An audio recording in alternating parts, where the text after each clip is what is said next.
भाव से समर्पित किया है, मैं उनका भी अभिनंदन।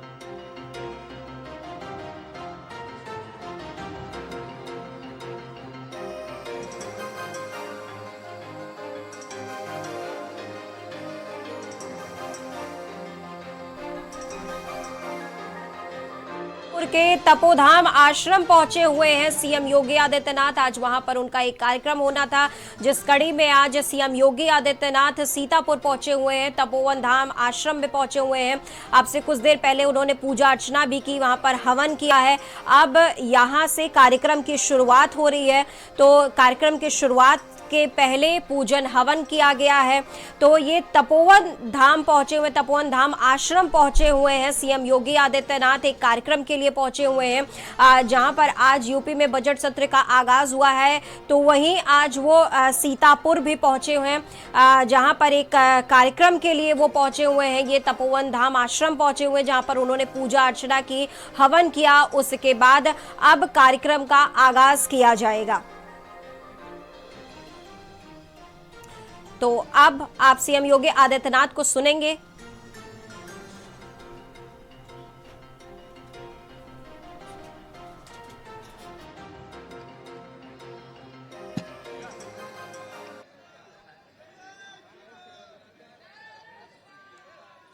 आज के इस मूर्ति स्थापना कार्यक्रम और धार्मिक भंडारा कार्यक्रम में इस समारोह में विशेष रूप से उपस्थित स्थल बोहर रोहतक हरियाणा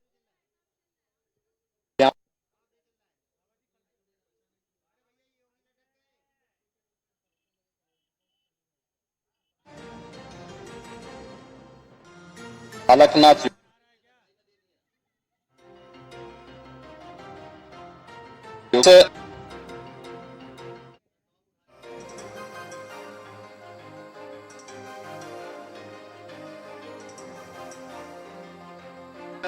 नाथ पंथ से जुड़े हुए हमारे पूज्य संतजन पीर महंत श्री हरिनाथ जी, श्री 12 के श्री महंत कृष्णनाथ जी, श्री 18 के श्री महंत सुंदरनाथ जी, उत्तर प्रदेश सरकार में मंत्रिमंडल के मेरे सहयोगी और इस विधानसभा क्षेत्र के लोकप्रिय विधायक श्री राकेश राठौर गुरुजी, प्रदेश सरकार के ही मंत्री श्री सुरेश राही जी, मान्य विधायकगण श्री ज्ञान तिवारी जी, श्री मनीष रावत जी, श्री रामकृष्ण भार्गव जी, श्री शशांक त्रिवेदी जी, श्री निर्मल वर्मा जी, जिला पंचायत अध्यक्ष श्रीमती श्रद्धा सागर जी, नगर पालिका परिषद के अध्यक्ष श्रीमती नेहा अवस्थी जी और आज के इस धार्मिक समारोह में उपस्थित देश के अलग अलग राज्यों से यहां पर पधारे सभी पूज्य संतजन, भक्तजन और उपस्थित बहनों और भाइयों, मैं सबसे पहले योगी तेजनाथ जी महाराज को हृदय से धन्यवाद देता हूं कि उन्होंने अपने पूज्य गुरु परंपरा का स्मरण करते हुए उनके दादा गुरु के द्वारा स्थापित इस आश्रम के पुनरुद्धार के साथ ही आजादी के समय पाकिस्तान छोड़ करके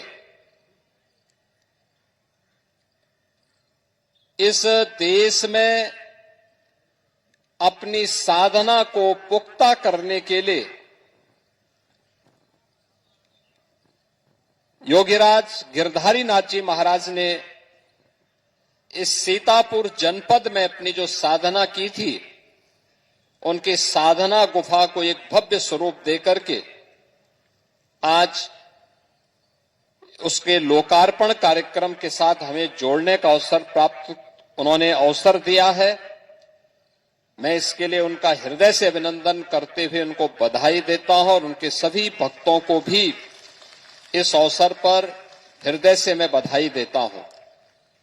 जैसा कि आपके सामने अभी महंत श्री बालकनाथ जी महाराज ने आपके सामने बताया कि श्री तेजनाथ जी महाराज के जो दादा गुरु थे योगीराज गिरधारी नाथ जी महाराज,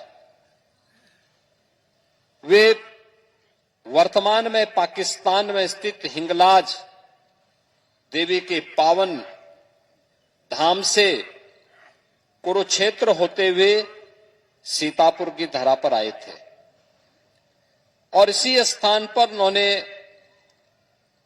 अपनी साधना के लिए गुफा बनाई थी। वर्षों तक यहां साधना की और उनके उपरांत उनके शिष्य और योगीराज तेजनाथ जी महाराज के पूज्य गुरु योगीराज चरणनाथ जी महाराज ने फिर इस आश्रम को आगे बढ़ाया। यानी गुरु शिष्य की वो परंपरा जो स्वतंत्र भारत में भारत के अंदर आकर के अपनी परंपरा का, अपनी विरासत को अक्षुण्ण बनाए रखने के उस कार्य के साथ जुटी हुई है, यह एक अभिनंदनीय प्रयास है। बहन और भाइयों, हिंगलाज देवी का स्थल और गोरखधुना ये पश्चिमी भारत का, जो हमारा बृहत्तर भारत था, वहां का एक प्रमुख शक्तिपीठ था। जैसे पूर्वी भारत में असम में कामाख्या शक्तिपीठ का महत्व है, ऐसे ही पश्चिमी भारत में हिंगलाज देवी के धाम का महत्व था। आज भी जाते हैं लोग, बड़ी श्रद्धा के साथ जाते हैं, लेकिन दुर्भाग्य से पाकिस्तान में स्थान जाने के कारण शेष भारत के भक्त जनों को वहां जाने का सौभाग्य नहीं प्राप्त होता है। बहुत कम मात्रा में लोग जा पाते हैं। लेकिन हिंगलाज देवी एक शक्तिपीठ, और इन सभी शक्तिपीठों के जो प्रतिष्ठापक थे वह थे नाथ संप्रदाय के परमाचार्य महायोगी गुरु गोरखनाथ जी। उनका धूना भी वहां स्थित है और उसी परंपरा से जुड़े हुए थे योगीराज गिरधारी नाथ जी महाराज, योगीराज चरणनाथ जी महाराज, जिनके इस समाधि मंदिर और उनके द्वारा स्थापित इस साधना गुफा के साथ आज हम सबको जुड़ने का अवसर प्राप्त हो रहा है। मुझे बहुत अच्छा लगा कि आप लोगों ने उत्तर प्रदेश में एक कार्यक्रम यहां पर सीतापुर में किया है। सीतापुर ऐसे ही योगीराज गिरधारी नाथ जी की साधना स्थली नहीं बन गई है। ये भारत के सनातन धर्म का एक पौराणिक स्थल है। भारत का वैदिक ज्ञान के संग्रह का, उसको एक स्वरूप देने का, उसे लिपिबद्ध करने का स्थल है और उसी स्मृति को बनाए रखने के लिए हम लोगों ने नेमी सारण्य को भारत के उस पौराणिक तीर्थ को पुनर्स्थापित करने के एक बड़े कार्यक्रम को अपने हाथों में लिया है। आपने देखा होगा सरकार वर्तमान में नेमी सारण्य में अनेक कार्यक्रम आगे बढ़ा रही है। आप सोचो, जहां पे आज से 3500 वर्ष पहले हजारों की संख्या में, कहते हैं 88,000 ऋषियों ने 3 वर्ष से अधिक समय तक अनवरत एक जगह एकत्र होकर के और वहां पर भारत के पूरे पुराण, जितना भी पुराण है, इन सभी पुराणों को लिपिबद्ध करने का काम किया था। उससे पहले श्रीमद् भागवत महापुराण की रचना हो चुकी थी, लेकिन उसके उपरांत जितने भी अन्य जितने भी पुराण बने हैं, इन सब की रचना का जो पवित्र स्थली है, वह पवित्र स्थली यही सीतापुर, वर्तमान का सीतापुर जनपद, और वही नैमिषारण्य है, जिस नैमिषारण्य में आज भी हम बड़ी श्रद्धा भाव के साथ जाते हैं। ऐसे ही एक सिद्ध साधक हिंगलाज देवी के स्थान से यहां पर नहीं आया है। अपने पूज्य गुरु के आदेश से उनको एक ऐसा स्थान चाहिए था देखने के लिए जहां पर निर्जन हो, कोई उनको पहचानता ना हो। वे भटकते भटकते भटकते भटकते उसको गुरु प्रेरणा से, ईश्वर की कृपा से यह स्थान, यहां पर उनको यह स्थल प्राप्त हुआ और उन्होंने यहीं पे गुफा बना करके फिर अपनी साधना को आगे बढ़ाया। भारत की पूरी परंपरा ही इससे जुड़ी हुई है। भारत सम और विषम परिस्थितियों में, अब देखिए ना, दुनिया के अंदर तमाम सभ्यता और संस्कृति बनी और समाप्त हो गई। दुनिया के अंदर तमाम सभ्यता संस्कृतियां समय के साथ समाप्त हो गई, लेकिन दुनिया के अंदर तमाम झंझावातों को झेलते हुए, तमाम तूफानों को झेलते हुए जो एक सभ्यता और संस्कृति आज भी पूरी गरिमा और गौरव के साथ खड़ी है और दुनिया को मैत्री, करुणा के साथ साथ वसुधैव कुटुंबकम का संदेश दे रही है, तो वह केवल हमारा सनातन धर्म की यह सनातन संस्कृति है। आप सोचो कितने प्रयास हुए थे इसको तोड़ने के लिए, कौन नहीं इसको, और दुनिया की पहले कौन ऐसी जाति, मत, मजहब या सेक्ट है जिसको उसकी विपत्ति के समय में सनातन धर्मावलंबियों ने शरण दे करके उसको पुष्पित पल्वित होने का अवसर न दिया हो। हर एक को अवसर दिया, हर एक को बढ़ने का अवसर दिया, शरण दी, लेकिन बदले में मिला क्या? जो भी विदेशी आक्रांता आ गया, शक आए, हूण आए, कुषाण आए, मुगल आए, अंग्रेज आए, जो आया धर्म और संस्कृति को भी नष्ट करता था, देश को भी लूटता था। दोनों काम करते रहे। याद करिए, जिसको भी अवसर मिला,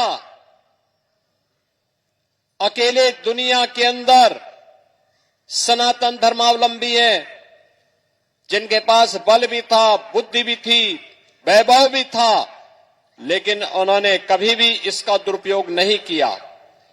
इसका उपयोग मानवता के कल्याण के लिए किया।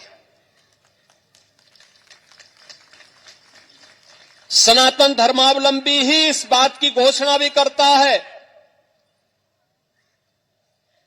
कि अयम निज परोवेति गणना लघु चेतसाम उदार चरिता नाम तो वसुधैव कुटुंबकम, यानी यह मेरा है, यह तेरा है, यह तो संकुचित बुद्धि का ही व्यक्ति करता है।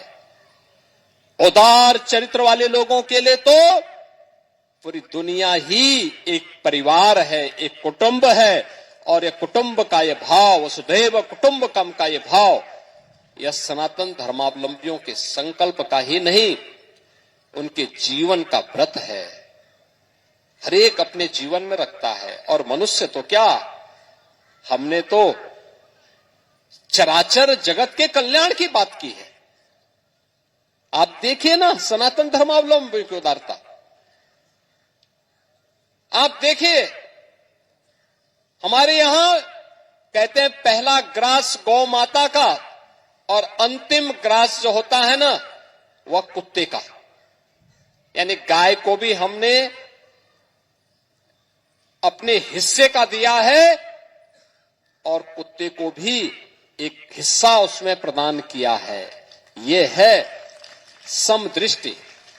इसी को भगवान कृष्ण ने कहा है समत्वम योग उच्यते। इस समता का व्यवहार। चींटी को भी आटा चीनी डाल करके लोग संतुष्ट करते हैं।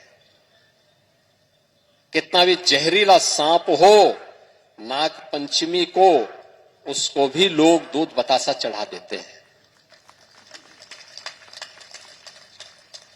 इस देश के अंदर ही हो सकता है, दुनिया के अंदर नहीं होता है। लेकिन जो भी आया, शरण मांगने के लिए आया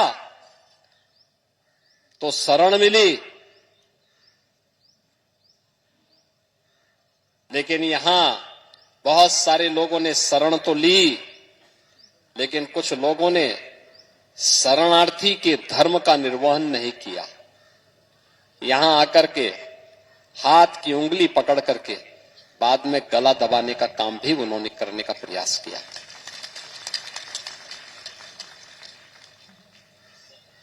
देश को लूटने में कोई कोर कसर नहीं छोड़ी। कहते हैं जब ये देश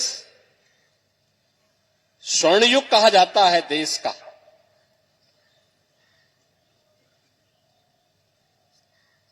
चाणक्य और चंद्रगुप्त मौर्य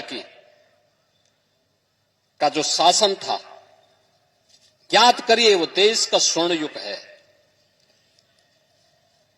चाणक्य जैसा जिस देश में सलाहकार हो,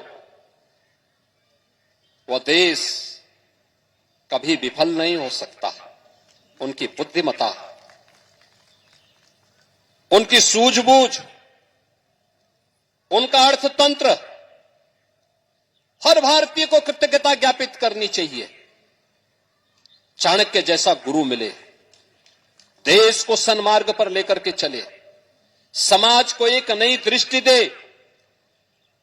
और तब देश आर्थिक समृद्धि की, सांस्कृतिक और आध्यात्मिक समृद्धि की नई ऊंचाइयों को प्राप्त करता है।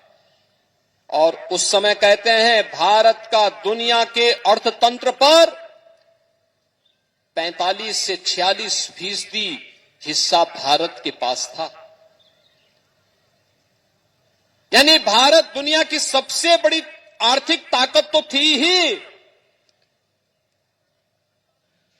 लेकिन उस आर्थिक ताकत में भी भारत का जो हिस्सा था वह 45 से 46% था।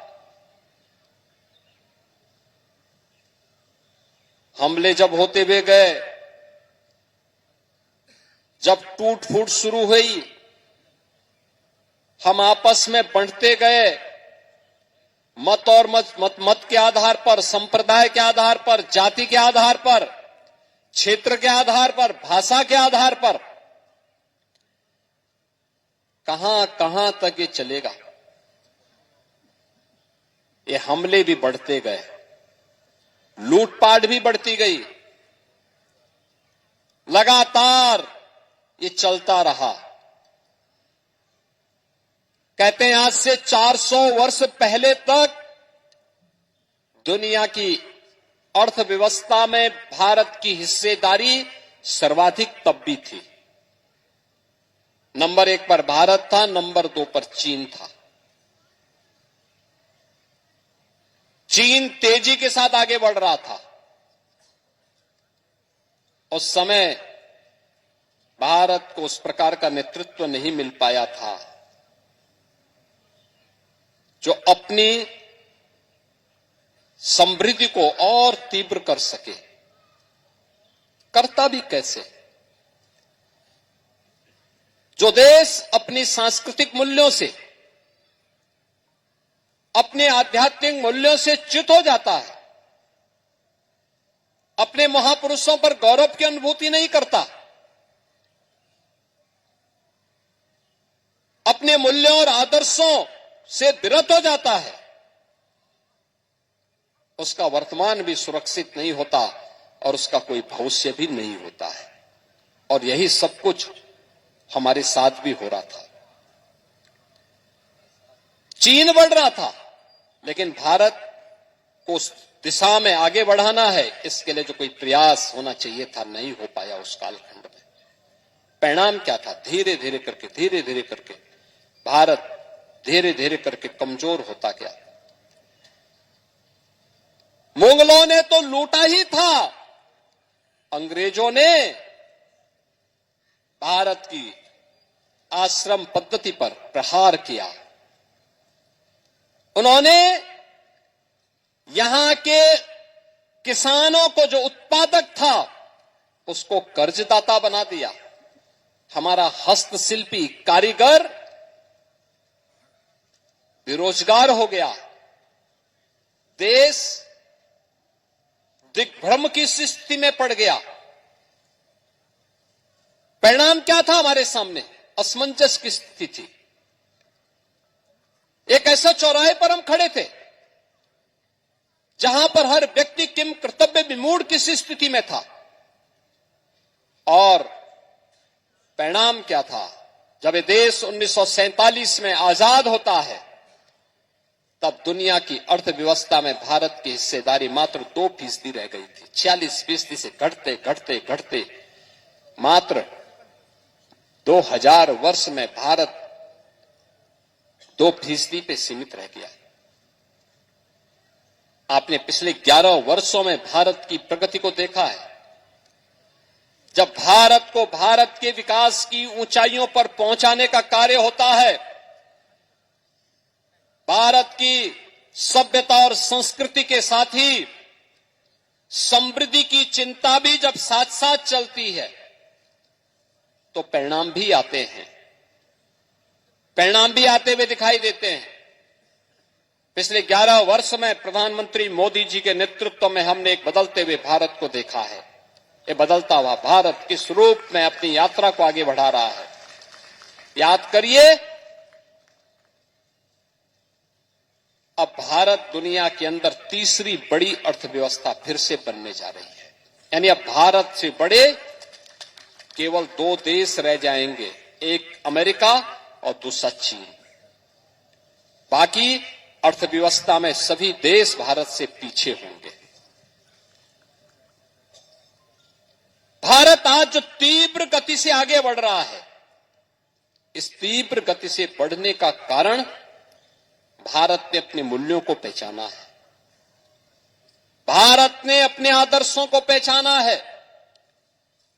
भारत ने अपनी विरासत को फिर से पुनर्स्थापित करने के उस अभियान को अपने कंधों पर लिया है। स्वतंत्र भारत में पहली बार इन स्थलों को सम्मान प्राप्त हो रहा है। आपने देखा होगा योग, आप याद करिए ना, यहीं पे योगीराज गिरधारी नाथ जी महाराज 1947 में हिंगलाज छोड़ करके उनको आना पड़ा। गुरु का आदेश था, कोई ऐसे स्थान पर जाओ जहां पर कोई पहचानता न हो। वे आते आते सीतापुर में आ गए। उन्होंने यहीं पे योग आश्रम बनाया, गुफा बनाई, महीनों महीनों उस गुफा में रह करके साधना की। वह भी उनका योग था, एक लंबे समय तक समाधि में बैठना, एक लंबे समय तक बिना कुछ खाए पिए महीनों तक एक कच्ची गुफा के अंदर बैठना, अपने आप में एक साधना थी और योग से ही संभव था। याद करिए, इस योग को 21 जून की तिथि को आज यूएनओ ने भी विश्व योग दिवस के रूप में मान्यता दी, जब प्रधानमंत्री मोदी जी आए। कुंभ की परंपरा भारत के अंदर हजारों वर्षों की है, हजारों वर्षों की है। जैसे नैमिषारण्य की परंपरा है, हर कुछ वर्षों के बाद ऋषि मुनि सब यहां इकट्ठे होते थे। वे भारत की ज्ञान की परंपरा में उत्तर, दक्षिण, पूरब, पश्चिम क्या कुछ नया हुआ है, नवाचार क्या है, शोध क्या हुए हैं नए, इन मुद्दों पर चर्चा करते थे। उन मूल्यों पर उनका चर्चा होती थी, आगे बढ़ाते थे। ऐसे ही कुंभ के आयोजन भी थे, हजारों वर्षों से चली आ रही थी। लेकिन वैश्विक मान्यता पहली बार 2019 में प्रयागराज कुंभ को तब मिली जब प्रधानमंत्री मोदी जी ने यूनेस्को के माध्यम से कुंभ को विश्व की अमूर्त सांस्कृतिक धरोहर के रूप में मान्यता दिलाई है। यह है अपनी विरासत के प्रति गौरव की अनुभूति करने वाले क्षण, और यही वह क्षण है जब हर भारतीय, उत्तर का हो, दक्षिण का हो, पूरब का हो, पश्चिम का हो, दुनिया के किसी भी कोने में रहता हो, जिसके पूर्वज भारत के रहे हो, वो दुनिया में कहीं भी रहता हो, जो कभी अयोध्या नहीं आया होगा, कभी आएगा भी नहीं, हो सकता ना आए, ऐसा सौभाग्य न मिल प्राप्त हो, चाहते हुए भी ना पा रहा हो। लेकिन जिस दिन अयोध्या में 22 जनवरी 2024 को प्रधानमंत्री मोदी जी के कर कमलों से भव्य राम मंदिर में प्रभु श्री राम लला की भव्य प्रतिमा की प्राण प्रतिष्ठा का कार्यक्रम चल रहा था, कौन ऐसा भारतीय रहा होगा जिसने उस क्षण में, जिसकी आंखें नम न हुई हो, उनकी आंखों में श्रद्धा के आंसू थे, गौरव के आंसू थे, वह अंतःकरण से प्रफुल्लित था। हर घर में दीप जल रहे थे और दीपावली का आनंद हर भारतवासी मना रहा था, क्योंकि हर भारतीय ने राम को आराध्य के रूप में 500 वर्षों के बाद पाया था। हर भारतीय प्रफुल्लित था, क्योंकि राम के साथ एक आत्मीयता का रिश्ता हर भारतीय ने जोड़ा है। यह आत्मीयता राजनीति की दीवारों से हट करके, मत और संप्रदाय की दीवारों को फांद करके, उत्तर से दक्षिण तक, पूरब से पश्चिम तक पूरे भारत को जोड़ने वाली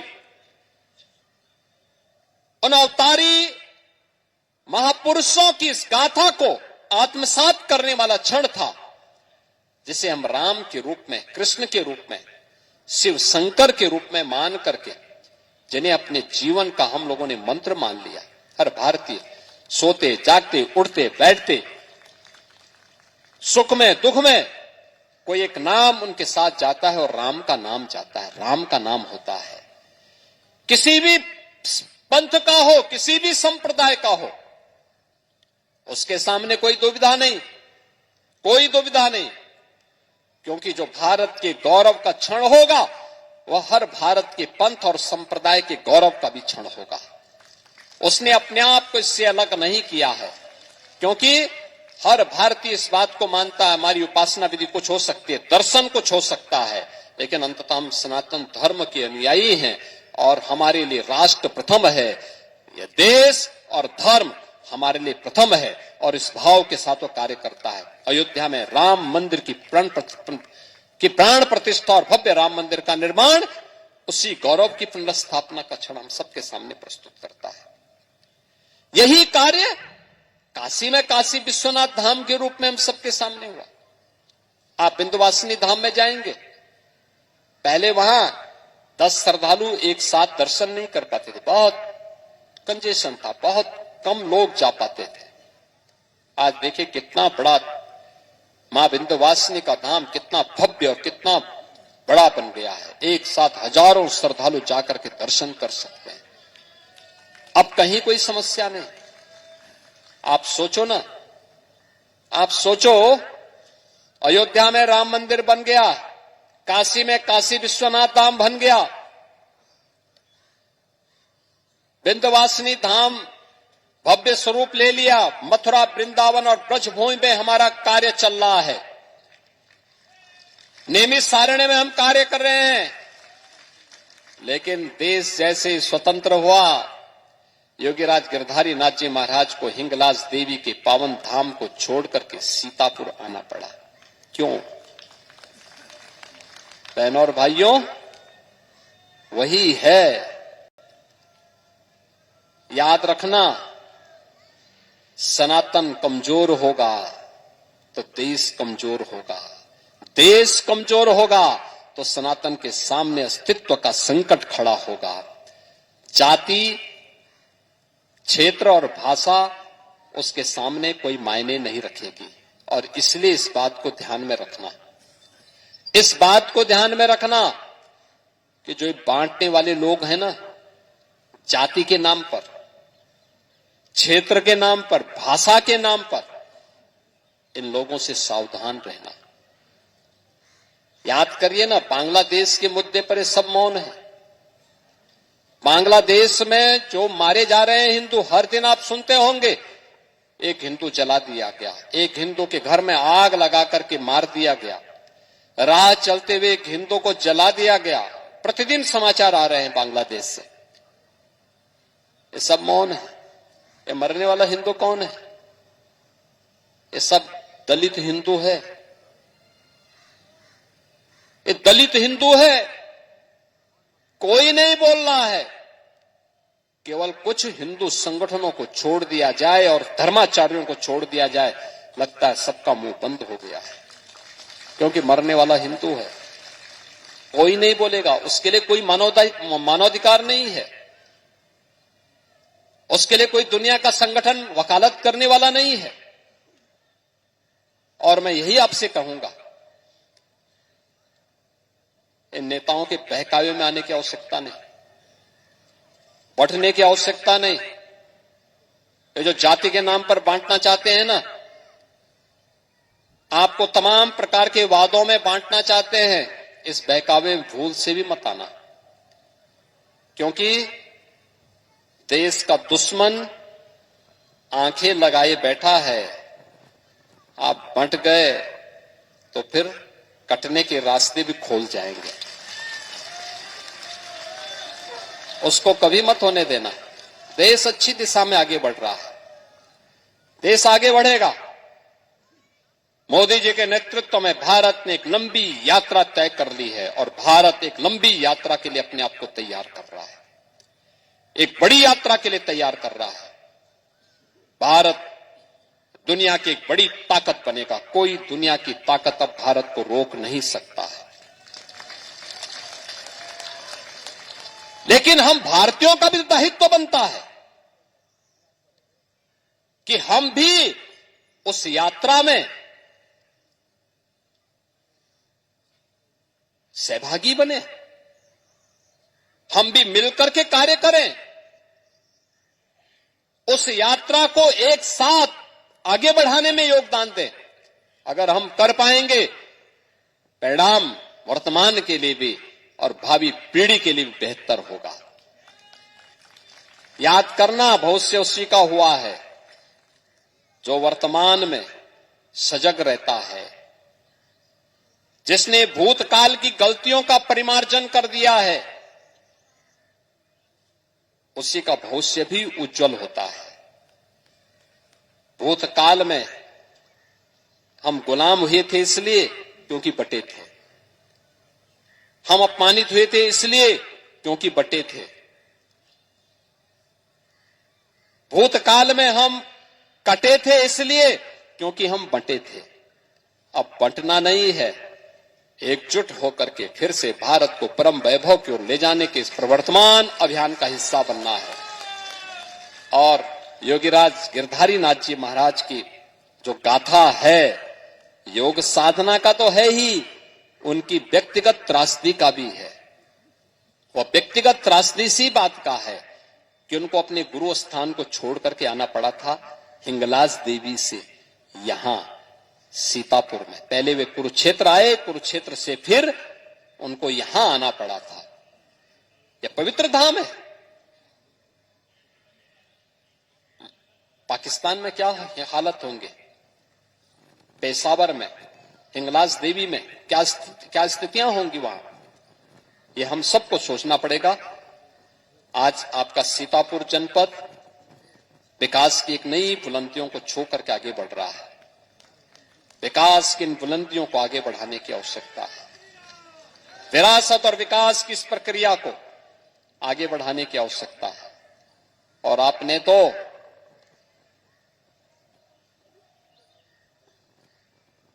एक जन्मजात कारीगर को, जिन्होंने अपनी हस्तकला के माध्यम से स्वावलंबन का एक रास्ता दिखाया है, ऐसे राकेश राठौर गुरु जी को अपना विधायक चुना और प्रदेश सरकार में मंत्री बनकर के अब कार्य कर रहे हैं। यहां के हमारे जो विधायक गण हैं, मंत्रीगण हैं, अन्य जनप्रतिनिधिगण हैं, वे विकास के लिए निरंतर प्रयास कर रहे हैं। विकास भी होगा, विरासत का संरक्षण भी होगा, नेमिष तीर्थ फिर से अपने पुनर्वैभव को स्थापित करेगा। इस विश्वास के साथ मैं योगीराज गिरधारी नाथ जी महाराज, योगीराज चरणनाथ जी महाराज के श्री चरणों में नमन करता हूं, उन्हें विनम्र श्रद्धांजलि अर्पित करता हूं। योगीराज तेजनाथ जी महाराज को उनके इस परंपरा के लिए हृदय से मैं उनका अभिनंदन करता हूं और विश्वास करता हूं कि अपनी गुरु परंपरा को वह अनवरत रूप से पूरे सात्विक भाव के साथ पाकिस्तान से जो श्रद्धालु विस्थापित हुए हैं उनको तो जोड़ेंगे ही जोड़ेंगे, स्थानीय भक्तों के साथ मिलकर के भी इस स्थान का और इस क्षेत्र के विकास में वे अपना योगदान देंगे। इस विश्वास के साथ मेरी मंगलमय शुभकामनाएं उनके प्रति, इस आश्रम के प्रति सदैव रहेगी। आप सबके प्रति मेरी मंगलमय शुभकामनाएं हैं। आप सब मेरे साथ बोलेंगे, नमः पार्वती पतिये हर हर महादेव।